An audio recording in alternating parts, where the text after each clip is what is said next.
ఉన్నారు కాబట్టి ఘనమైంది. యోహాను సువార్త 2వ అధ్యాయం 1 నుంచి 11 వచనాల్లో మనం చదివాం కదా. ఆ శ్రేష్టమైన మాటలు. యేసుక్రీస్తు ప్రభుల వారు కానా అనే ఊరిలో పెండ్లికి వెళ్తే ఆ పెండ్లిలో ద్రాక్షారసం అయిపోయినప్పుడు, ఒక సమస్య వచ్చినప్పుడు ఆ సమస్యను సాల్వ్ చేసిన ఘనత యేసయ్యది. అనగా వివాహ వ్యవస్థలో ఏదైనా సమస్య వచ్చినా, కుటుంబాలలో ఏదైనా ఇరుకు ఇబ్బంది వచ్చినా మనం నేరుగా ఎవరి దగ్గరికో కాదు కానీ, అమ్మా వినండి, దేవుని దగ్గరికి వెళ్ళగలిగితే మన కుటుంబాలు సంతోషంగా ఆనందదాయకంగా ఉంటాయి. ప్రత్యేకంగా వీరిద్దరిని బట్టి దేవుని స్తుతిస్తూ ఈ మాట నేను తెలియజేస్తున్నాను. వీరిద్దరిని దేవుడే ఈ వివాహ వ్యవస్థలో ఒకటి చేసి ఈ మంచి ఆలోచన కలిగి, మరి ఆనాడు అబ్రహాము గారి కుమారుడు ఇస్సాకు గారికి ఎలియాజరు గారిని పంపించినట్లుగా మా మావయ్య నాగేశ్వరరావు గారిని మధ్యవర్తిగా వాడుకొని చక్కగా మరి ఈ వివాహ వ్యవస్థలో అటువైపున మరి బాబు వైపున రాజు అన్నయ్య గారిని దేవుడు వాడుకొని ఈ శ్రేష్టమైన వివాహ వ్యవస్థను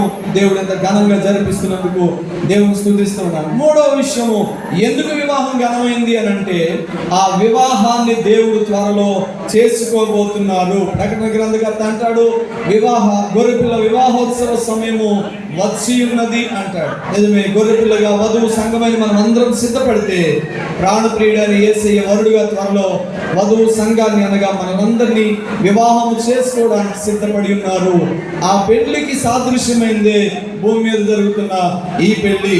ఈరోజు విన్ని అలాగే నాని ఇద్దరు ఒకటిగా కొద్ది క్షణాల్లో దైవజనుడు మోసే గారి ఆధ్వర్యంలో జతపరచబడబోతున్నారు. నేను కూడా చెప్తున్నాను, వివాహం అయిన తర్వాత నాకు సుమారు 8 సంవత్సరాలు అయింది, 18 సంవత్సరాలు అయింది నాకు పెళ్ళయి. 18 సంవత్సరాల అనుభవం ఉంది నాకు. కాబట్టి నేను కూడా మీకు చెప్తున్నాను, ఒక అనుభవజ్ఞుడిగా.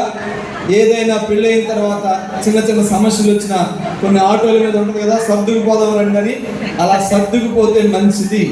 చాలా శ్రేష్టమైన ఆశీర్వాదపు జయ జీవితం దేవుడు మీకు ఇవ్వాలని, ఎదురయ్యే ప్రతి పోరాటాన్ని ఒకటి ప్రార్థన ద్వారా మీరు జయించాలని, 2 దేవుని కృప ద్వారా మీరు జయించాలని. ఇప్పుడు మా ముందు ఇద్దరుగా కనబడుతున్నారు. త్వరలోనే దైవజనుడు ఆసాపు గారు దీవించినట్లు ముగ్గురు అవుదురుగాక, మీరు దీవించబడుదురుగాక. నేను ప్రతి పెళ్లిలోనూ ఈ మాట చెప్తాను. ఇది ఈ ఇంగ్లీష్ మాటలు మీరు గుర్తుపెట్టుకోండి. This is not marriage, this is barrage. అంటే అర్థం ఏంటంటే, ఇది పెళ్లి మాత్రమే కాదు, ఇది ఒక భారీ వంతెన. దైవజనులు అన్నగారు ఇందాక మాట్లాడుతూ 2 కుటుంబాల కలయిక, 2 సంఘాల కలయిక, 2 ప్రాంతాల కలయిక అని చెప్పారు. అలాగే ఒక భారీ వంతెన, ఒక బ్రిడ్జి మనం చూసినప్పుడు 2 ప్రాంతాలను కలుపుతుంది. అలాంటిదే ఈ శ్రేష్టమైన వివాహం అని తెలియజేస్తున్నాను. ఇక 2వ మాట కూడా చెప్పి నా మాటలు ముగిస్తాను. This is not only wedding, this is welding.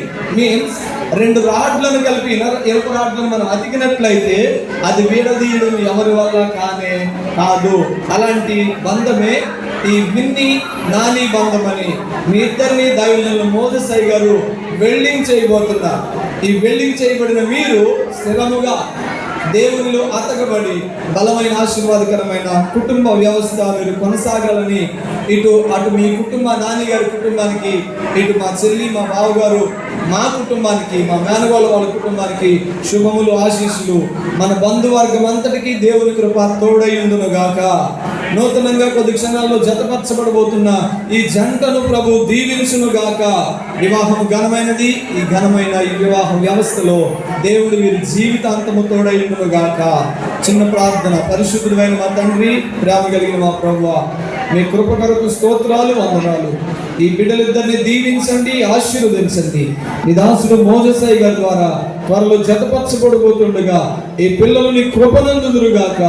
2 కుటుంబాల బంధువులను ఆశీర్వదించమని ప్రార్థించి దీవిస్తున్నాం తండ్రి. ఆమేన్, ఆమేన్, ఆమేన్. నాకు ఈ సమయం